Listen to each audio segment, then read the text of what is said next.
so funny. And we're live. Hello. Good afternoon or good evening, wherever you're, listening in from. To everyone who's joining us today. My name is Chanel Aponte Pearson. My pronouns are she, her, they, them. I'm calling in from the land of the Munsee Lenape people, specifically Bronx County. And today's event is brought to you all by the New Negress Film Society, which is a collective of Black women and non-binary filmmakers. The work that we create, the programming that we offer, and the conversations like the ones today that we facilitate are all rooted in a legacy of collective art making, institution building, and consciousness raising, grounded in the personal and political realities of Black people everywhere. We are very happy to partner with the Maisels Documentary Center, where clips from featured films are being screened as part of their sidewalk cinema. I guess I want to give a thank you to City Artist Corps for helping make this event possible. I also want to give a big thank you to Nene Diallo, who is our special events coordinator, for making all this happen. This literally without her would not happen. And I just want to say thank you to Nene. And really just going into it. So this collective conversation series is a way to highlight and amplify scholars and filmmakers who have engaged, so are currently engaging in communal forms of filmmaking. We recognize collectivity as a political act. And so we hope to learn and grow and reimagine a new world together. Just as a quick announcement, you want to please mark your calendar for Thursday, November 18th, and join us as we speak with members of the LA Rebellion. And to register, you can just go ahead and follow us at New Negress Film Society on all the socials. And I'd love to just go ahead and dive on in. So today I'm really honored to introduce two members of the creative collective Third Horizon, which is dedicated to developing, producing, exhibiting, and distributing films that give voice to the stories of the Caribbean, its diaspora, and other marginalized and underrepresented spaces in the global South. So just want to first introduce Romola Lucas, is an attorney and Caribbean film enthusiast, hailing from Guyana and currently currently residing? No, not currently. Yes. Okay, yes, currently residing in Brooklyn. Romola is the founder and executive director of the Caribbean Film Academy, which is a nonprofit created to share Caribbean films and support Caribbean filmmakers. Romola not only produces films, organizes film festivals, she also distributes work through the Caribbean Film Academy's online platform, Studio and Auntie TV. So thank you, Romola, for being here. Also here with us is Monica Sorrell. Monica, am I pronouncing your last name? That's it. Yeah. Yes, is a Haitian American filmmaker and artist born and based in Miami. Monica's work explores alienation and displacement and preserving cultural traditions within Miami and the Caribbean. She is the Associate Director of Programs and Industry for Third Horizon's flagship initiative, the Third Horizon Film Festival, which is literally one of my favorite film festivals in the entire world. Monica is a producer on the award-winning short film T, and she is also a cinematic arts resident at Ulai Arts, and is currently developing her feature directorial debut, Mountains. So I just want to thank you for being here today and really being in conversation with each other as we talk about collectivity and its importance in today. So I will leave it all to you. Thank you so much. Thank you, Chanel. Thank you, New Negress. You ready, Romola? I'm ready. As ready gonna be. I think we're waiting for the first question, right? Yeah. Oh, there it is. What's your definition of a collective? You want to go first, Romola? All right. Yeah. So definitions are like things that I don't really find favor with. But for me, it's more about doing and being. And for me, if I were to put a definition to what a collective is, it would be being and working and vibing in a space with other people of similar energy, similar vibrations. Yes. Yeah. I And think the only thing that I add to that would be what creating, holding space for each other and our ideas and executing them to the best of our ability. right. So yeah, I mean that's it. That's it. What is the next question? What experiences led you to want to work in this formation?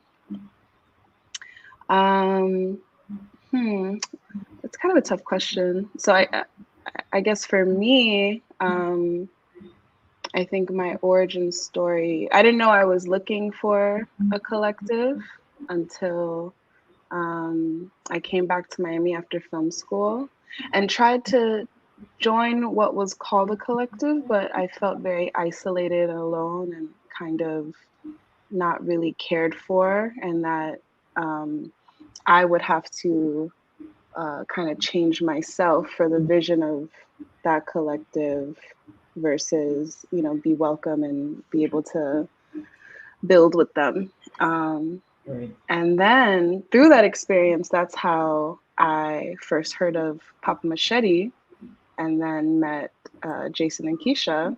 And I got really excited. I think I was like 25 years old, and I was like, I remember going up to them. I was like, whatever you want, whatever you need, I'm Uh-huh. here, I'm there. I do this, I do that, I do this, Right. and just kind of being like this little kid sister puppy, like please, like let me in. Um, and yeah, they let me in with open arms, and it was right, I think, a year before the first Third Horizon Festival. Um, and yeah, I think I just wanted to find community. I think with seeing Papa Machete, I was really excited that there was a Haitian story being told that really uplifted us and celebrated us and didn't look down at us or feel like they had to tell us who we were from their perspective. And so in all of that, I just knew that, Third Horizon wasn't even a thing yet, I don't think, or it was just starting to be a thing. I knew that it would be more effective if I uh, Jump ship. joined in with them and was able to. I think I was also very nervous about.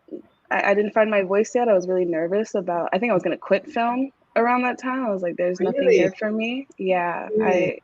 my experience in the other collective was really like a hazing. Like it was hard and it wasn't nice at all. So like knowing there were Caribbean people that were interested in um, telling stories with like a grace and a power and uplifting the region was really exciting for me. And that's when I think I knew I wanted to be in a collective Right. after joining the collective. Right. But this is interesting because this is the first time I'm hearing your origin story Mm, as it relates to Third Horizon. And I met you um, in Miami when we had the first Third Horizon Film Festival. That's where we met. yeah, and I was doing social media. Right. And you had long, beautiful locks that are all That's a gone. different person. I You did too, I think, right? did. Yeah. So for me, I've always been the type of person who works well with others. And even in starting off CAFA, it was myself and Justin Blaze. The two of us came together and started it. So like I knew I kind of just wanted to look at Caribbean films. And so he was there, he wanted the same thing. And so we just Oh started. wait, could you explain what CAFA was? Yeah, so CAFA was the organization that Justin and I started in New York to screen Caribbean films. We didn't know anything about screenings. He's a cinematographer. I'm a lawyer. I didn't know nothing about films. I just wanted to see them, specifically Caribbean films, because I had gotten to the point where I was tired of looking at Hollywood films and Hollywood stories, and French films and Vietnamese films and all these other films. And I'm like, where's the Caribbean films? I want to see them. I want to hear my accent on screen. I want to see my people. And so that's how it started for me. And so Justin and I linked, and we started screening films at a storefront in Brooklyn. We used to move the merchandise aside, all the incense and the That's so perfumes funny. and the t-shirts, move them aside, set up a screen, and bring our projector. We used to go to Trader Joe's and buy the $2 bottles of wine and crackers and bring it and just invite people to come watch films with us. And we did that for a while, until we met Jason, who is the common thread here, Right. um, and then we connected.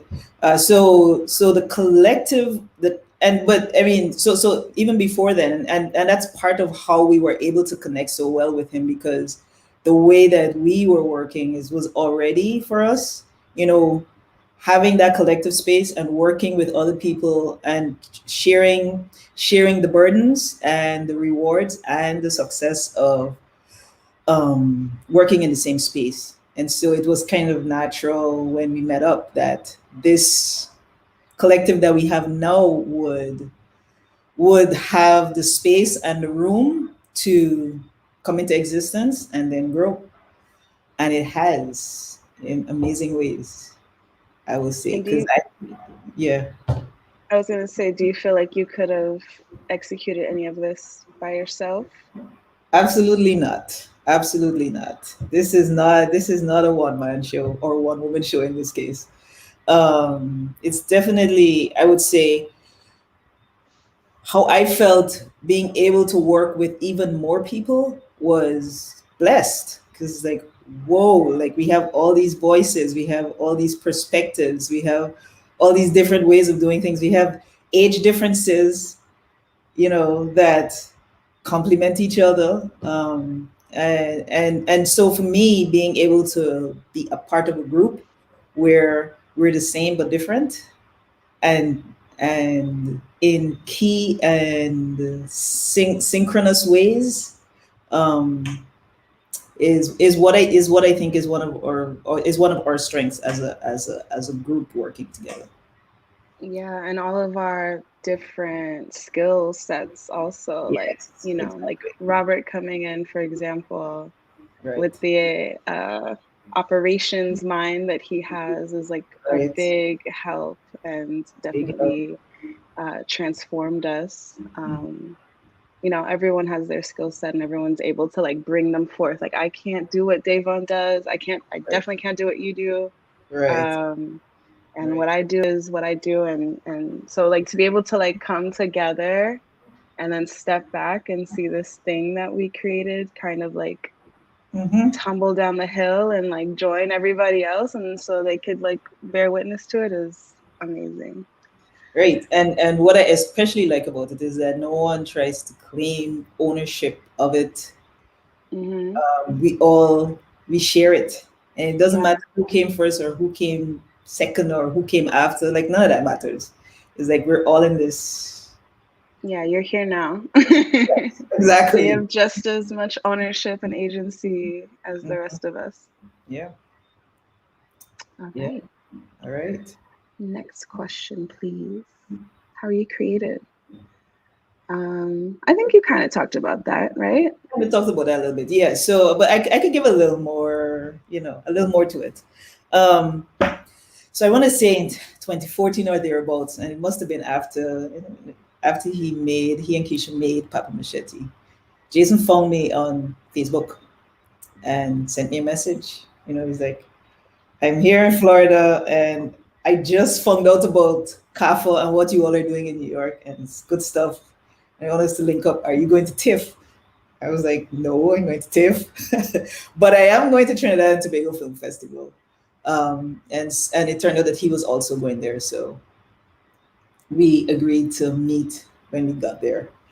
And then we got to Trinidad. I think Trinidad and Tobago Film Festival. I think it was the same year that Chanel was there.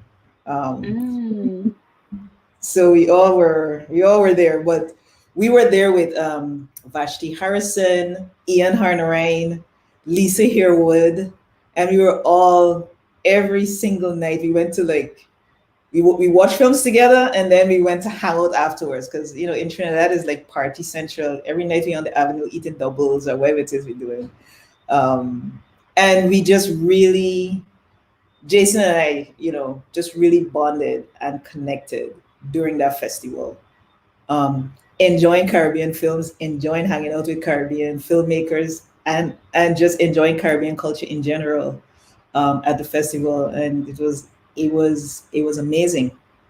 And then we went our separate ways, but they had Jason and Keisha through their company Third Horizon Media had applied for a grant to start the festival. And he mentioned that, and he said, if we get this money, I can be hitting you all up because we are filmmakers. We don't really know anything about running a festival, but you all probably do because of what you're doing in New York. And that's how it started. Justin and I then went to after we went to that film festival. The following year, we went to FEMI Film Festival in Guadeloupe. And then on the way back, we stopped in Miami and met Keisha and Robert. And we did the whole formal meeting thing and hanging out. And then they got the grant, and the rest is history. We connected. We had some sputters in the beginning, but we connected and we organized the first festival. And now here we are. The first festival was in 2016, and now we're in 2021. So I think 5 festivals in.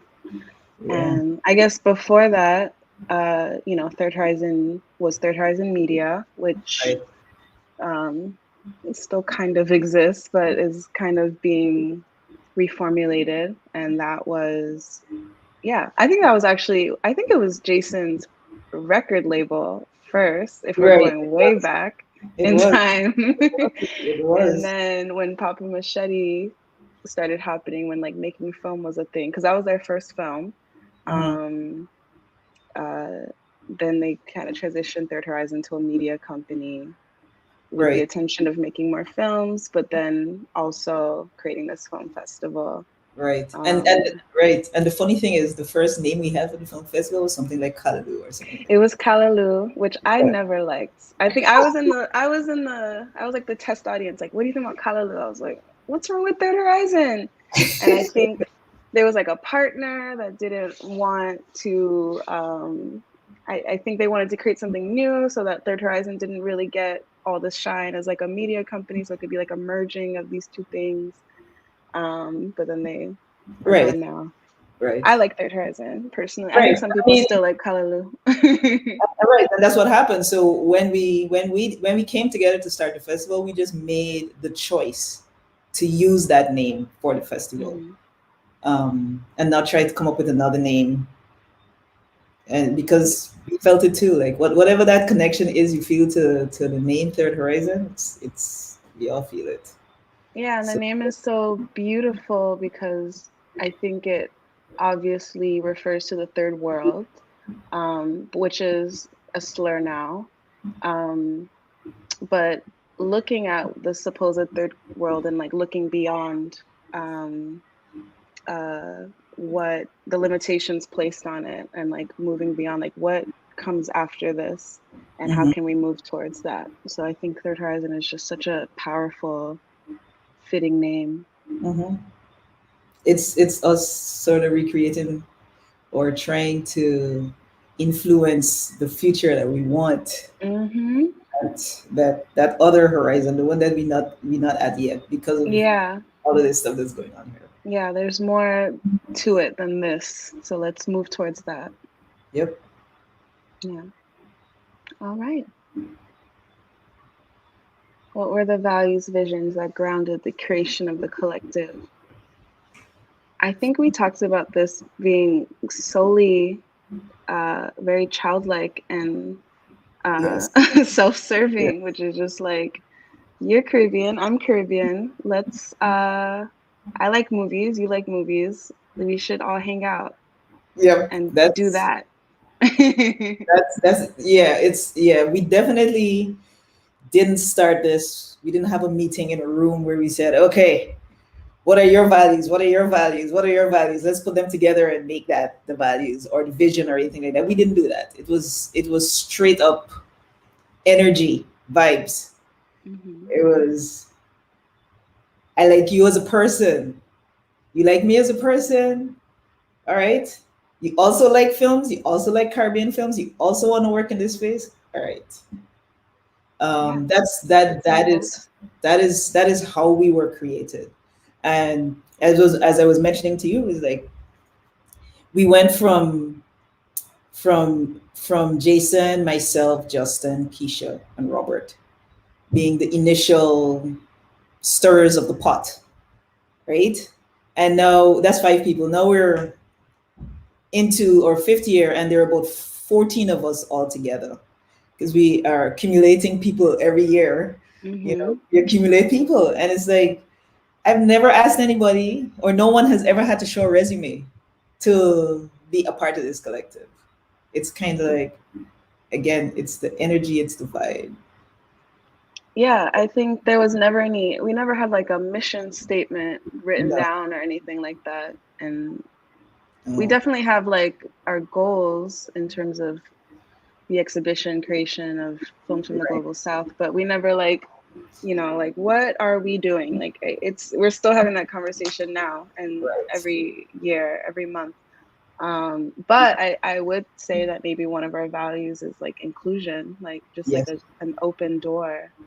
Um, because I felt that open door. I think, yeah, it's just like literally like anyone that's interested and just simply shows up Hmm. and participates is welcome.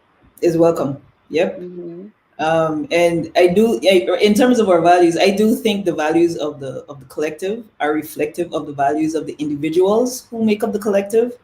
And this is part of the reason why we've never actually, um, I think, like had a formal discussion about what our values are, because it's kind of intuitive. It's kind of like we know it. Like if you're in a certain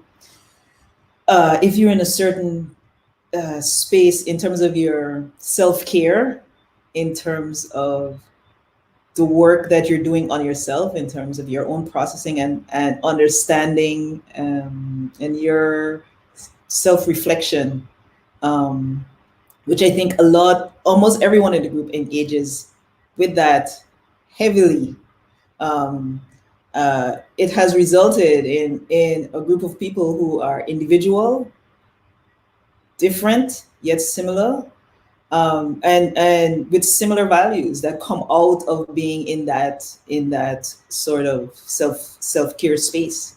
Hmm. And we sort of naturally absorb people who are in that space and who are looking for healthy relationships and healthy work relationships, healthy play relationships, um, and healthy ways of uh, experiencing the things that they love. And for us, it's Caribbean and it's film. It's Caribbean and it's film. And so I think that those values then, because they're shared by everyone, is how the organization or how the collective works, functions. That's our heart. That's so interesting because, like, looking back, I don't know if there's any private issues that you've had, but like, I don't think we've ever had a fight, an Oh, argument, a we've never. dispute. Yeah, we're all very even keeled, on the same page, egoless in a lot of regards, in terms of like how we function as a team, as a Right, collective, and right. that is such a blessing. But I think it's just because we're protected. I think it's just because of the vibes, so to speak. Like Right, we don't really. I think it makes us all very intuitive, and maybe we have like sort of a shield around us. Like we're open, but you're not coming in unless you also reflect these values because right. we don't want no trouble. Right. And we have grown, and I've seen it, we've grown protective of our space, right? And so we engage with everyone, but the ones that get in are the ones who are, whose vibes we feel, and it's the Hmm. best way to say it. Yeah, it's none of this is written down. It's just all intuitive. It's all Yeah. just vibes, just like Romola said. Yeah. Those are our values. No thoughts, just vibes. Just vibes. What have you created together? Well, before Romola and I were in the picture, Jason and Keisha, along with other filmmakers like John David Kane, who's kind of a, a cousin to the festival and to the collective, and others. I don't know them very well, but they created Papa Machete, which I think is definitely like the vessel in which everything else followed. Um, then we created this festival, um, which is ever expanding and changing and finding new ground. The festival, like you said, has been around since 2016. Um, and and then we also forgot to give a shout out to Jonathan Ali, who has also always been a part of the festival as our programmer in London of Trini origin. Um, and yeah, so I think the festival has grown in terms of scope. I think everyone's jobs there, titles has grown, everyone's responsibilities have grown. Um, but to be honest, like we've mostly that's been like we say our flagship initiative, and so even now we're trying to figure out how do we do this, how do we keep this festival going while also learning how to collectively make films, which is something we haven't totally figured out yet. But in that process, we made tea. Um, so Keisha wrote and directed that. Jason and I produced that. Robert Colomb co-produced and first AD'd. Um, and yeah, I think that was um, the first post-festival film that we created. And yeah, we're still trying to figure out like what is a Third Horizon film. Like I think we just kind of slapped the label on that because we wanted to grow the brand, so to speak. I don't like that word brand, but we were trying to grow that. But I don't think we know exactly what, like we're literally having these conversations now. Like what is a Third Horizon film as we start to Right. do these other projects of ours? Right. So yeah, I mean, definitely.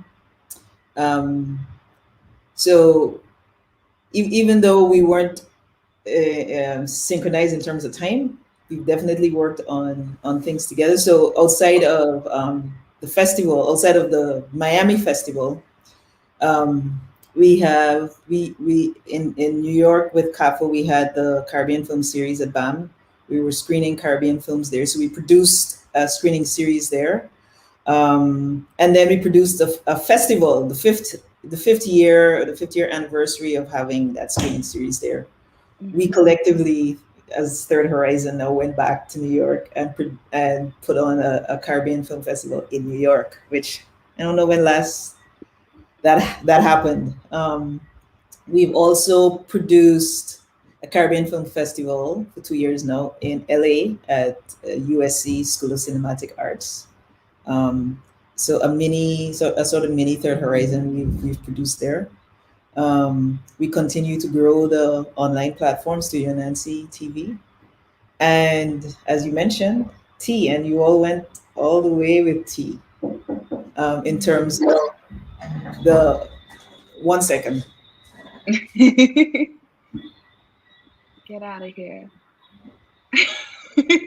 Sorry, it's my mom. I am in the middle of this right now. Okay. Okay. Somebody said hi. Yeah. um, yeah. So these, I find we're having this conversation about what's the Third Horizon film, how we work together as a collective to make films. We kind of know how we work together as a collective to produce festivals and all the other things that we do, and we're now stepping into an understanding of how we're going to work together to make films.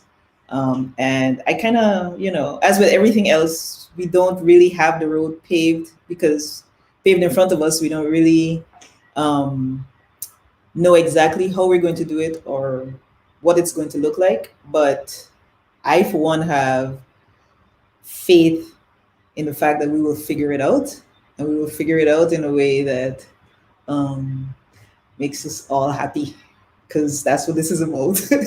Happiness. So I think, I think that that's something that will come with time, and as we step more into the film production space. Yeah, and I think it would be easier for like maybe a smaller collective to figure out, but it's just simply like logistics. Like there's just no way.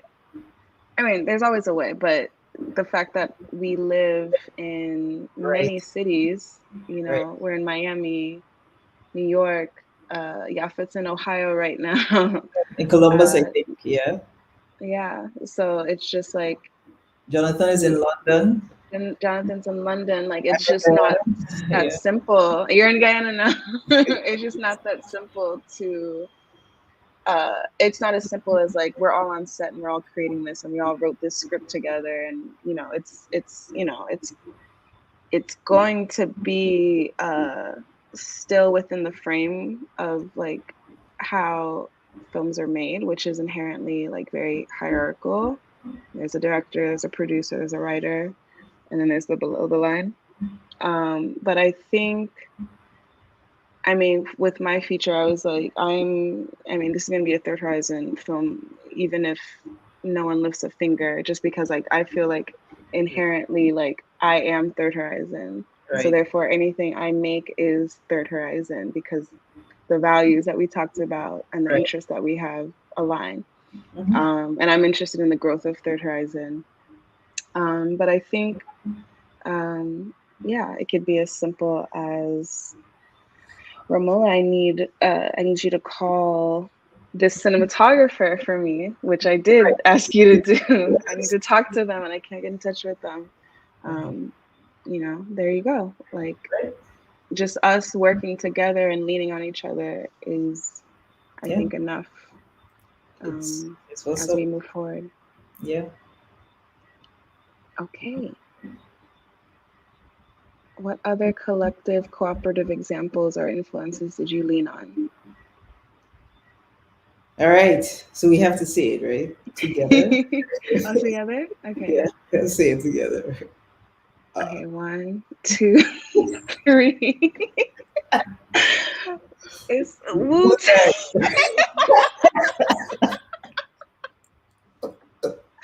Oh my god. That was a request from Jason. But we see it. We are definitely Wu Tang. We all have our personalities. Yes. Um, I don't know if we claimed which Wu Tang member we are yet, but to We, move as a as a as a collective is something that was definitely in the mind of Jason when he envisioned Third Horizon. Um, I don't think I had a lot of. Um, it's only recently that I'm really like studying other collectives. Um, I think that I've always been really obsessed with um, the idea, like all those like filmmakers and artists and actors and dancers out of is it Greenpoint in Brooklyn? what? Really? What is it called? Yeah, like I just think there's something so romantic about it. Like all these people, it's something crazy and it seems like kismet. Like all these people were together. What is it? What is the place called? I'm sorry. Is it in Brooklyn?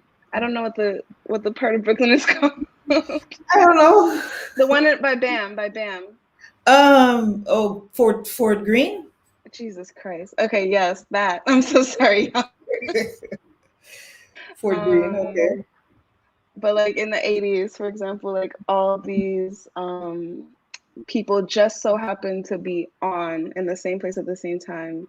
Um, and they all like receive the fruits of that labor collectively, Mm-hmm. whether they were in each other's productions or projects or not. So like I've always kind of idolized those kinds of spaces, or like, you know, like the Harlem Renaissance, just like Right. um, time and place being a factor in Right. those things.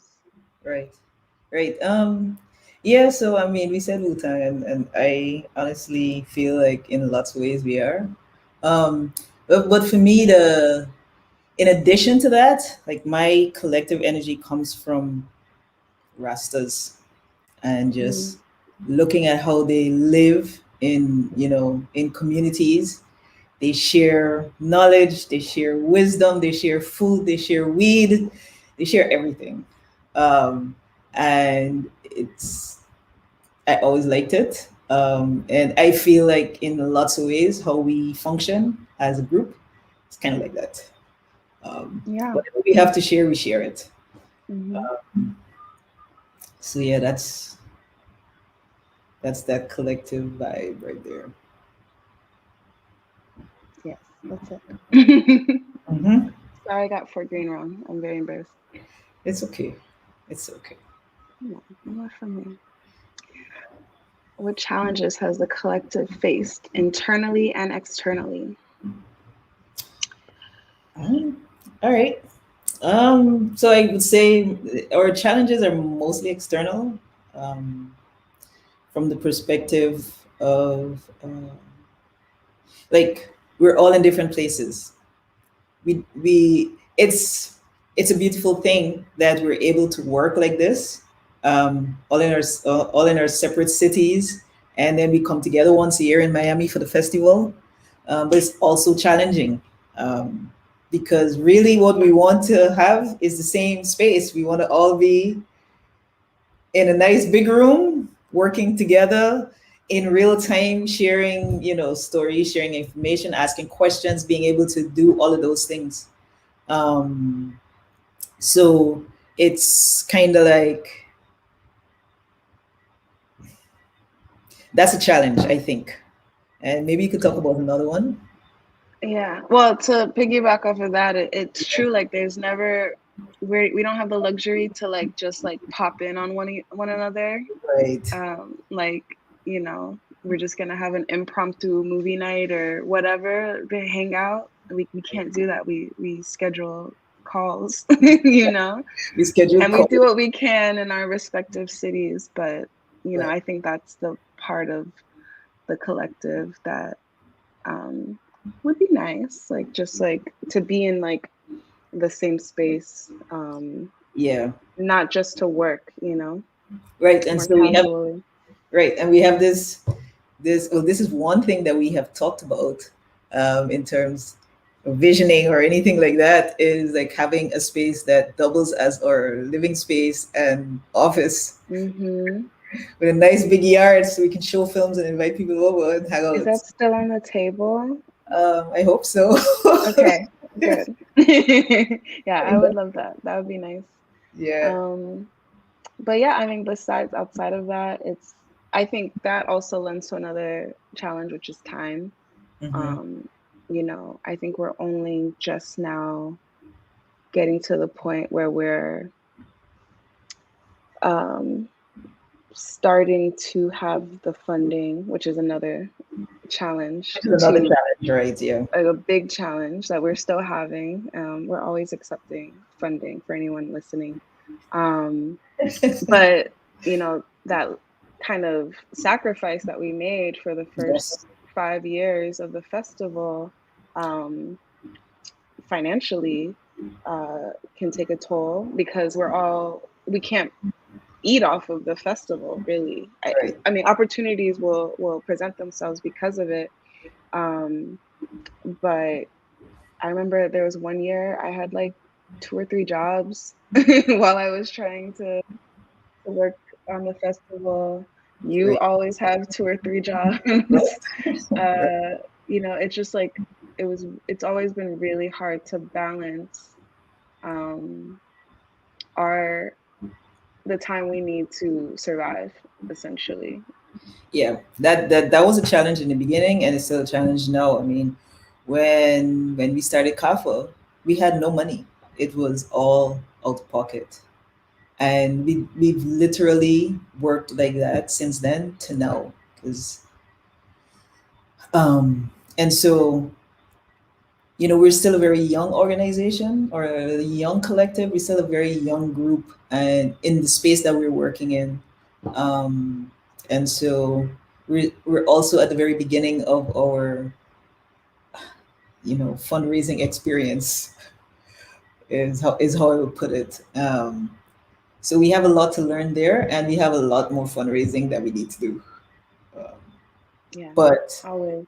yes, but I would say that one of the things. I mean, we're talking about challenges, but it's kind of hard for me to just talk about challenges without talking about the other side of it.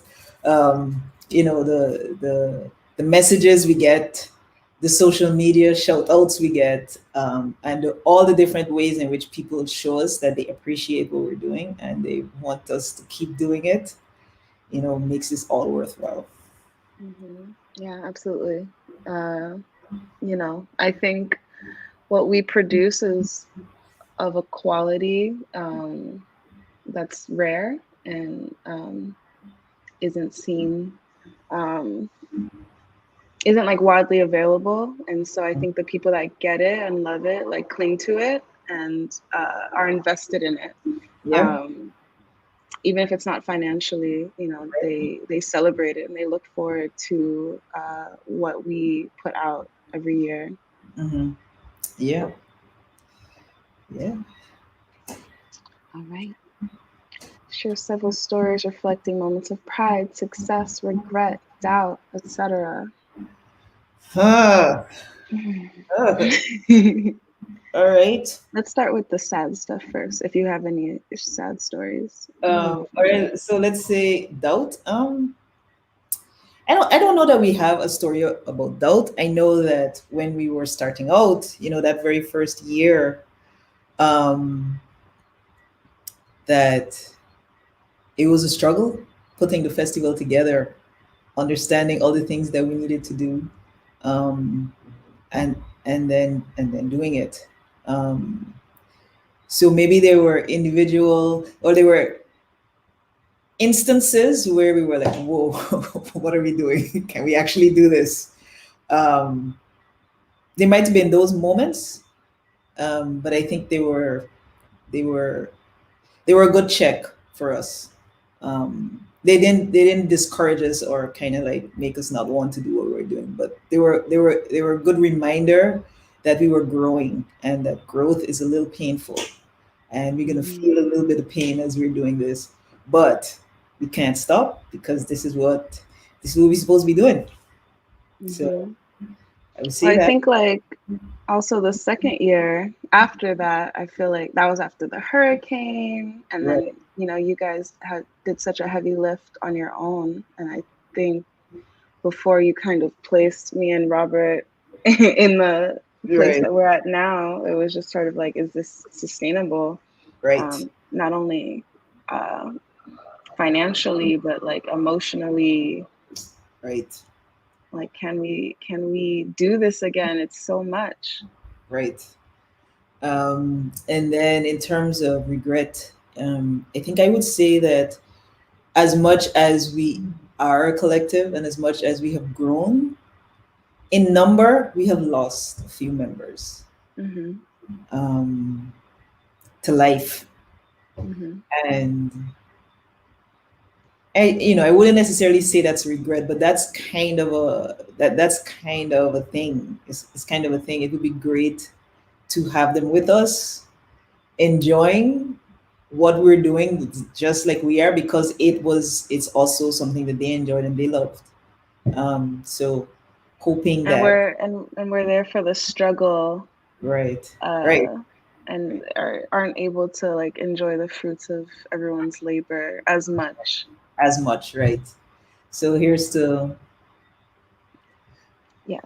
bringing it, or figuring out a way that life can bring them back into the space.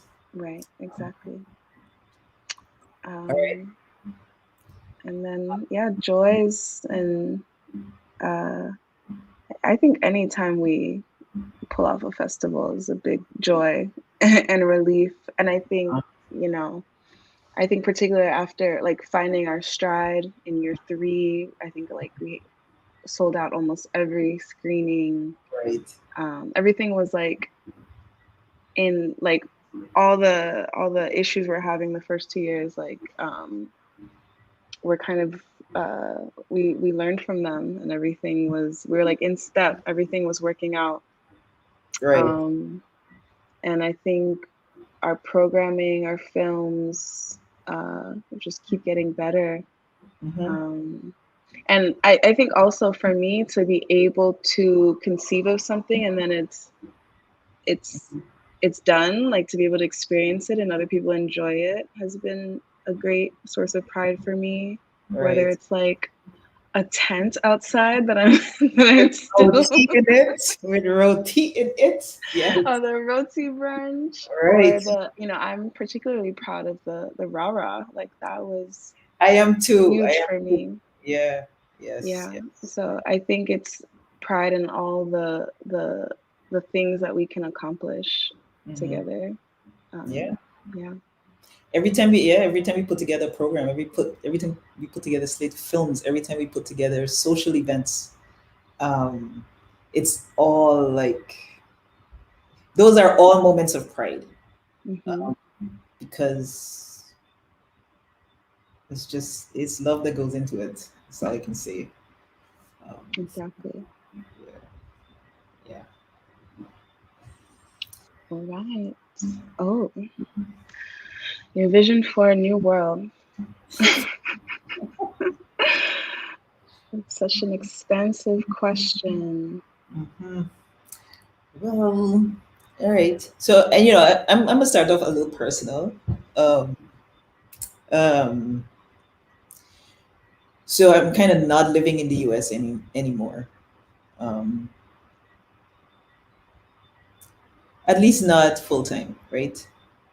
My family is still there, so I still come, and my work is there, and I love my work, and I love being able to do it there, as well as here, where I am now. Um, but honestly, most days I feel like the apocalypse is right around the corner, and we are all going to be living very different lives very soon. And that's interesting because we were just recently having a conversation about the fact that people in the Caribbean or from the Caribbean have kind of our lives are like the apocalypse, and we Mm-hmm. were going through this on a already we already have this experience and understanding of how to live through the apocalypse. So it's kind of like this new world is going to be a post-apocalyptic world, and Mm. you look at how you look at how we program the festival in terms of the films, and you can see what our vision is for a new world is one where um, the voices that you never heard before rise up above the noise and are seen and are heard and are felt in ways that they weren't before. And Mm. hopefully, as we continue to work on this festival, um, through the apocalypse, we are able to usher in or be a part of what ushers in this kind of, ushers in these different voices, that rise above the noise and rise above the din and rise above, of the patriarchy, of the climate ignorance that we're living in, of the racism, of all the different ways in which people discriminate against each other. All of it. Open door. Yeah, I think as yeah, the apocalypse is impending. I don't think there's any way around it. And but maybe this is like a very optimistic view of it. Not the actual apocalypse, but what it's used for as sort of a portal to go through to enter this other side, this new world. Um, and I hope that that portal kind of kills off all that led us to it, to the apocalypse. I'm kind of obsessed with this idea of like the reclamation of nature. Like you ever see like those pictures of like old abandoned buildings and then like just like forests are grown out of it. I feel like, you know, I would like to see that within the context of Black people and Caribbean people, where they destroyed us.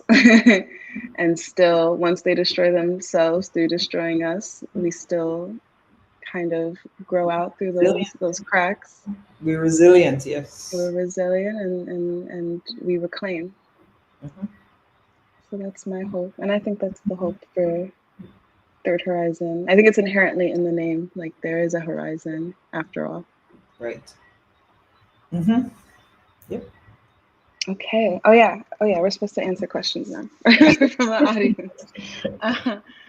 Someone said, as a member of a collective myself, I'm always curious about how others manage the administration side of creative work, how to designate roles, and also how you fund your projects. I'd love to hear more about how you manage this. Well, you're the perfect person to answer this. This is how you manage it. You start off with locks all the way down to here, and then 6 years later, this is what you got right here, and lots of gray hair. On a serious note, I think one of the benefits of working collectively is that we have some people who are very strong creatives, have really strong creative visions, but also understand that there is, the tedious administrative side of things that have to go down. So it's kind of like everyone can't do everything. So I think how we manage this is through division of labor, and then supporting each other in so we're all doing something individually, but then we support each other as we do it. So people kind of like the group as a whole, we're big on self-selecting what you work on, and not necessarily saying you must do this or you must do that, or giving people things to do, but asking what is it that you want to work on. These are all the things that we have. What do you want to work on? So in terms of managing personnel and stuff like that, we don't do that because we don't need to, because the way that we function, it's sort of built in that people are doing what they want to do already, and so that means that we get the best out of them. And then that just leaves the stuff that just has to be done, and there's a designated person for that. And that's usually me, most of the time. And I see that role as necessary and needed to. It's kind of like how we get all this fun out of what we do, right? Because people in the group are able to, or they have the freedom to do all the things that they need to do, knowing that there's somebody who knows where the money is going to come from. There's somebody, and I am now relying on Lauren, who's our development director, and who basically is like, who in the short time that she's been with us has become our backbone in terms of understanding our finances, reporting on the grants that we get, helping us to get more grants. So that's what I would say is like, you have to have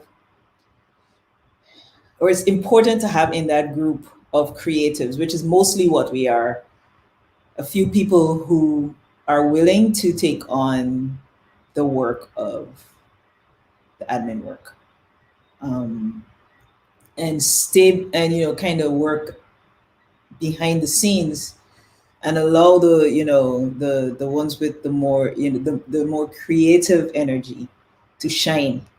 And that's kind of how we work together. Like, there's support that's going on. And in terms of getting funding for programming, it's hard work.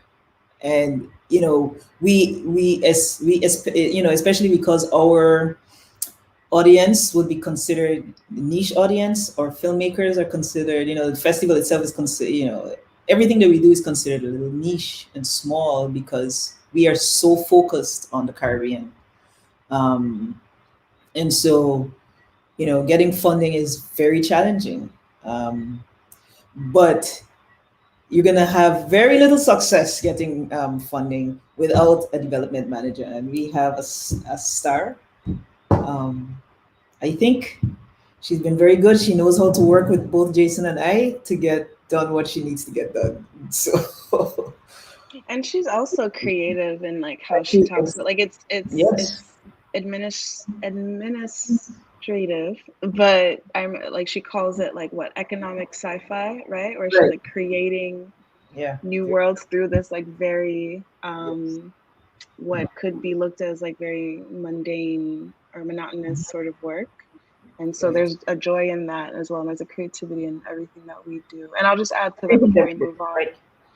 Yeah, yeah, That every title that we have is self-selected. Like yeah. I think like we're like I guess we have to call ourselves something.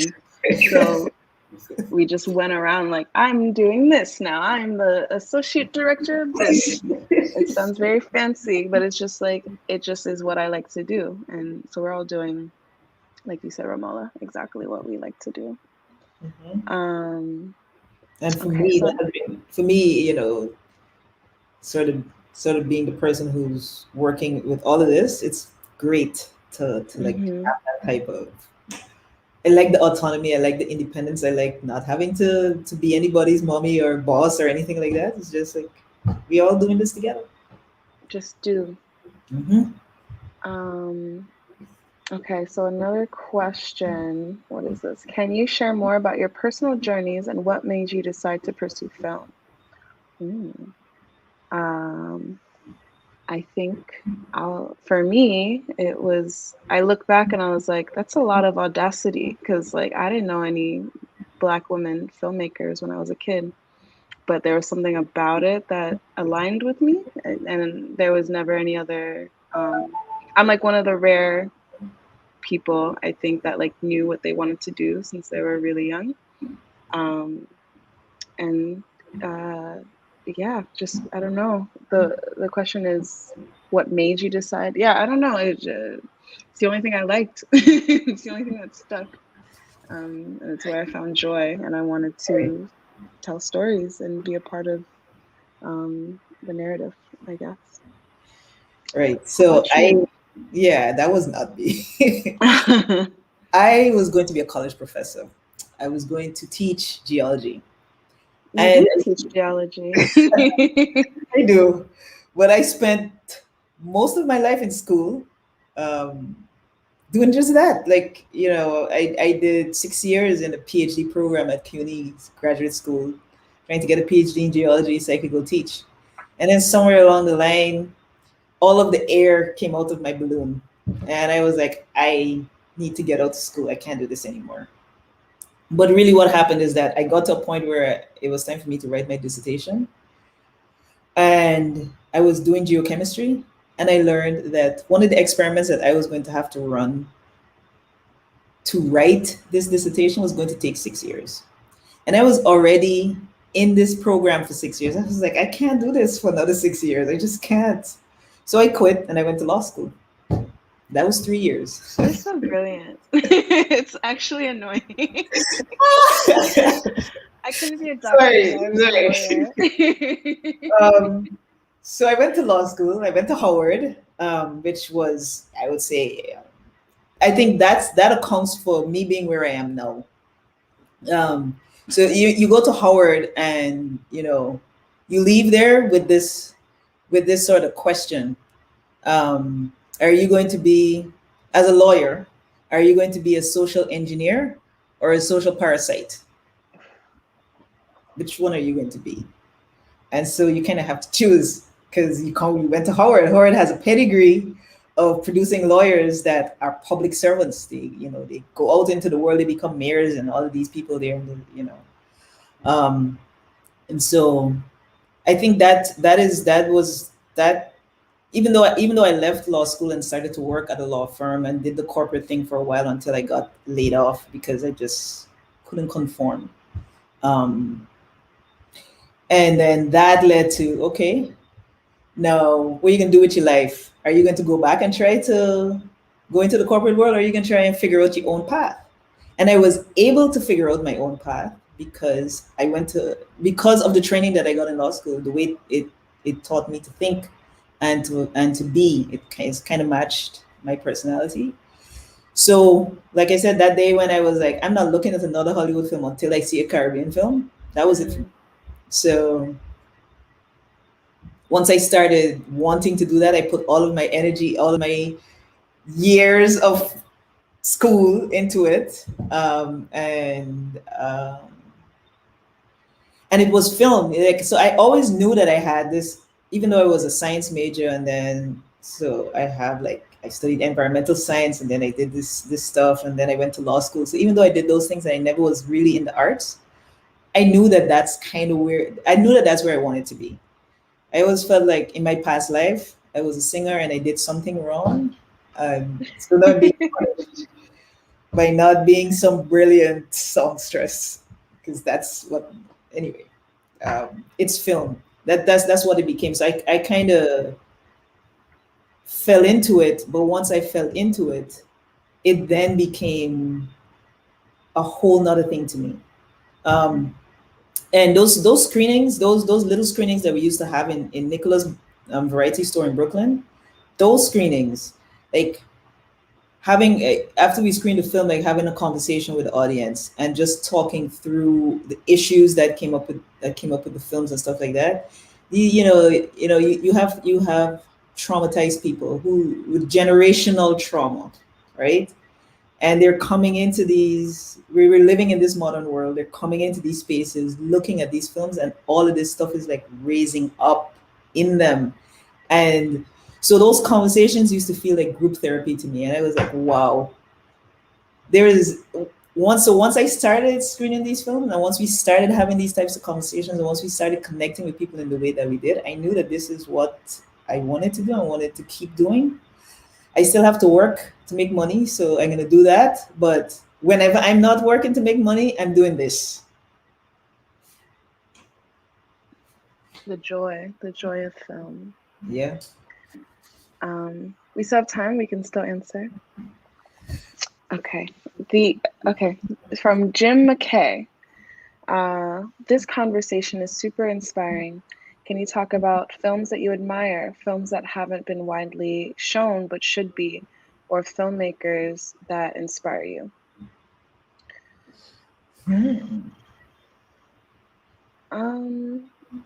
I think Papa Machete. I think that changed the trajectory of a lot of our lives. I think it, expanded past itself, and I think it's the reason we're all here. I think the first year watching our opening night film for the first year was Haiti Mon Amour by Getty Felin. That changed me a little bit, that like tinkered with me and inspired me a lot. I think that's on Amazon. And not to just stick with Haitian filmmakers, but I think also going to Black Star and seeing what was it called? Du Vent Jusqu'à Lever. Yeah. By Jessica Janus. also changed me. Just seeing, like, you know, obviously being Haitian, I'm going to be more taken by these films, maybe more than someone from another background. But I think it just, I didn't, before I think Papa Machete, I didn't have that foundation laid for me of films outside of the sort of more Nollywood tradition, like kind of the DVDs that you'll get in the convenience store sort of thing. That's all I saw. And that's really great and beautiful in its own right. But to see like really thoughtful, um, truly cinematic films from Haitian women um, is is uh, is so rewarding. Um, and so I think those are some films I think everyone should get their hands on and watch. Mm. This is a tough question for me to answer because I look at so many films, and outside, and we're talking outside of the Hollywood genre, um, that I think are amazing. Um, Moonlight being one of them, and I know that's a favorite for a lot of people, but for me, in a lot of ways, that film sort of really opened my eyes to the possibilities, like even more than before, of storytelling from our perspective and how beautiful it is and can be. Um, there are some there are some Caribbean films that sort of give rise to the same type of feeling. So, and for me, a lot of this is contextual. Like when I'm looking at a film, where I'm looking at the film, and who I'm looking at it with, and what we're doing with it. So we do have a film. The name of the film is Songs of Redemption, and it's a film about inmates in prison in the General Penitentiary in Jamaica. So it's a documentary. It's raw and it's rough, but it's one of the most um, heartfelt stories I've ever seen on film. And for the past, I don't know, we started a film festival here in Guyana. Um, that is the other thing that we do. We go around the place, just, we kind of program wherever we are. And so we started a film festival in Guyana, the Tamari Film Festival. And with that festival, we take films. We would pick 2 or 3 films and take them to the prisons in Guyana to screen them. And so we took Songs of Redemption to 2 of the male prisons here and screened that film. And the response that we got from the inmates, some were crying, some were like, wow, just because the film, describes how these prisoners are treated, and the ways in which they each have to come to terms with the crimes that they committed to get and that landed them in prison for these long sentences. Some of them have life sentences, some of it's 25 years. They're in there for a forever long time. And it sort of, really struck a chord with those inmates. And that's one of my favorite films for that reason. And then we took that same film because we were a part of the group that started the Hairuna Film Festival in St. Vincent. And we took that same film to the prison in St. Vincent. And so to see, inmates from different countries looking at the same film and reacting to it in very similar ways and having those conversations is just, it was amazing.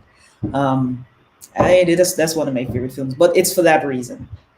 Um, so yeah, that's my answer. Yeah, I think for both of our answers, I think it's just simply like films that reflect back to their audience, and so that the viewer can feel some sort of kinship or feel like they're seen. And so yeah, those are the sort of powerful films that we're interested in. Great. Oh man, I am just I'm like still taking it all in, and I'm sure y'all saw all my little comments and just like yes, just like reacting to everything that y'all are saying. And again, like as a member of the New Negress Film Society, it's this is the idea of being part of a collective, being part of a legacy of collective art making is we're constantly figuring it out, we're constantly learning, but we're constantly just moving forward from where we are in the present moment. I love how it's just kind of like just energy, vibes, who's with me, like how do we move forward, like I love that. And I think that speaks, I think that is a maybe an overlooked aspect of aspect of like coming together and creating something. But another big part of why we're even doing this series is to kind of take that time to pause and kind of like reflect on all the work, right? And I feel this way with a lot of some friends and coworkers who are in the activist spaces, right? It's just like you're grinding, you're grinding, you're grinding, but we how often do we get the time and space to just pause and reflect on where we are, how we got to where we are at the present moment, and how do we want to move forward? So yeah, it's just amazing to just again like sit and witness y'all's talking about your history and where you are now, because I think it's all incredibly important and significant for how we want to move forward. So I just want to thank y'all so much for just I also want to respect your time. I know we're over the hour, but just thank you so much for participating in this conversation, and hopefully continuing to be part of this conversation and being our partners, For sure. partners, Yeah. in this thing called trying to, make films and also really doing like a public service. I feel like, the work that we're doing, the festivals that you're putting on, I mean, all of the work that you're doing over at Third Horizon and CAFA, is a public service for all, I'm just saying. And so we're very grateful. So Thank you for having us. Thank you. yes, Yeah, yes. same to you, Chanel, and the New Yeah. Negress with this and Black Women's Film Conference. I think we are all in step into making sure that we're heard and seen. And so I'm very thankful for your work as well. Yes. Thank you, absolutely. And yeah, and just join us next time, Thursday, November 18th. We'll be in conversation with some of the members of the LA Rebellion, who I think can definitely speak to, right, talking about this legacy of collectivity and being in community, and making work and supporting each other. I think it's going to be a really, really incredible, interesting conversation. And so we just invite you all to join us for that. And in the meantime, Monica, Romola, just take care. Yes. And we'll see you soon. Thanks so much again. All You right. Take too. care. Bye. Bye. Bye.